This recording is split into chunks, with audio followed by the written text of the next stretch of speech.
Hello friends, இந்த வீடியோவில் autism பற்றி பார்க்க போகிறோம். ஆட்டிசம் இருக்க கிட்ஸுக்கு என்னென்ன டிஃபிகல்ட்டிஸ் இருக்கும் அப்படின்னா, அவங்களுக்கு சோசியல் இன்ட்ராக்ஷன் பண்ணுறதுல, ஒரு ஃபிசிக்கல் ப்ளேயில் கம்யூனிகேட் பண்ணுறதுல எல்லாத்துலேயுமே டிஃபிகல்ட்டிஸ் இருக்கும். இந்த வீடியோ ஆட்டிசம் கிட்ஸோட பேரண்ட்ஸ்க்காக நான் போடுறேன். அஸ் அ பேரண்ட்டாக உங்கள் குழந்தைக்கு எல்லா ஆப்பர்ச்சுனிட்டியும் கொடுத்து பாருங்கள். அப்போனா தான் அவங்களுக்கு எதில் இன்ட்ரெஸ்ட் இருக்குது, அவங்களோட பொட்டன்ஷியல் என்ன அப்படிங்கிறது உங்களுக்கு தெரிய வரும். ஃபர்ஸ்ட் இதை பார்க்குறதுக்கு முன்னாடி உங்களோட மைண்ட் செட்டை மாற்றிக்கோங்க. உங்களோட குழந்தைங்க தான் இந்த வேர்ல்டுலே பெஸ்ட். நீங்கள் தான் இந்த வேர்ல்டுலே பெஸ்ட் பேரண்ட்.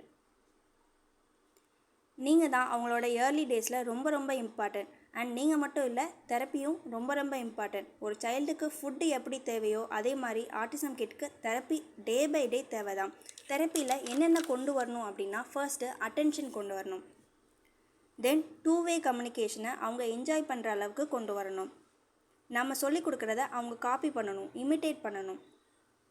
அண்ட் நம்ம என்ன சொல்கிறோம் அப்படிங்கிறத அண்டர்ஸ்டாண்ட் பண்ணணும். அவங்க ஃப்ரெண்ட்ஸோட இன்ட்ராக்ட் பண்ணணும். நம்ம ஏதாவது ஒன்று சொல்லி கொடுத்தோன்னா அவங்களே அதை ப்ராக்டிஸ் பண்ணணும். இதெல்லாம் நம்ம தெரப்பியில் கொண்டு வரலாம். இப்போது ஒரு ஆட்டிசம் கிட் எப்படி இருப்பாங்கன்னா, எப்போவுமே தனியாகவே விளையாடிட்டு இருப்பாங்க.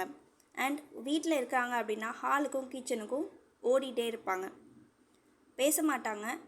நம்ம ஏதாவது சொன்னாலும் ரெஸ்பாண்ட் பண்ண மாட்டாங்க. நமக்கு தெரியும் நம்ம சைல்டுக்கு இந்த டாய் ரொம்ப பிடிக்கும், அவனுக்கு இது ஃபேவரட் ஃபுட்டு, இது விளாட பிடிக்கும் அப்படின்னு பேரண்ட்ஸுக்கு தெரியும். பட் அவங்களுக்கு ஒரு சில கிட்ஸ் அவங்களுக்கு எது பிடிக்கும் பிடிக்காது அப்படிங்கிறத எக்ஸ்ப்ரெஸ் பண்ணிடுவாங்க. ஆனால் ஒரு சில திங்ஸ் நம்மளால் அண்டர்ஸ்டாண்ட் பண்ணிக்கவே முடியாது. எதுக்காக அவங்க அப்படி பண்ணுறாங்க அப்படிங்கிறத நம்மளால் சொல்லவே முடியாது. அது என்னலான்னா, மூவ் ஆகிட்டே இருப்பாங்க. நம்ம ஏதாவது கொடுத்தோம் அப்படின்னா ஸ்மெல் பண்ணி பார்ப்பாங்க. ஒரு வால் ஒரு சோஃபாவில் சின்ன கேப் இருக்குது அப்படின்னா அது உள்ளே போய் இருப்பாங்க. ஹேர் வாஷ் பண்ண பிடிக்காது. ஒரு எஸ்கலேட்டர் அப்படின்னா பயமாக இருக்கும். வேக்கம் கிளீனர் சவுண்டு கூட அவங்களுக்கு பிடிக்காது. எல்லா கிட்ஸுக்கும் ஃபேவரட்டான ஃபுட்டு இவங்களுக்கு பிடிக்காது. சைக்கிளிங், நம்ம ரொம்ப இயர்ஸாக சைக்கிளிங் சொல்லி கொடுத்துட்டே இருப்போம். பட் சைக்கிள் ஓட்ட அவங்களால கற்றுக்க முடியாது. ஐஸ் பிளிங்க் பண்ணிகிட்டே இருப்பாங்க. இந்த மாதிரி ஆக்டிவிட்டீஸ்லாம் அவங்க ஏன் பண்ணுறாங்க, எதுக்கு பண்ணுறாங்க அப்படிங்கிறத அண்டர்ஸ்டாண்ட் பண்ணிக்கிறது ரொம்ப கஷ்டம். ஸோ இந்த மாதிரி நான் கண்டினியூஸாக வீடியோஸ் போட போகிறேன். சப்போர்ட் பண்ணுங்கள்.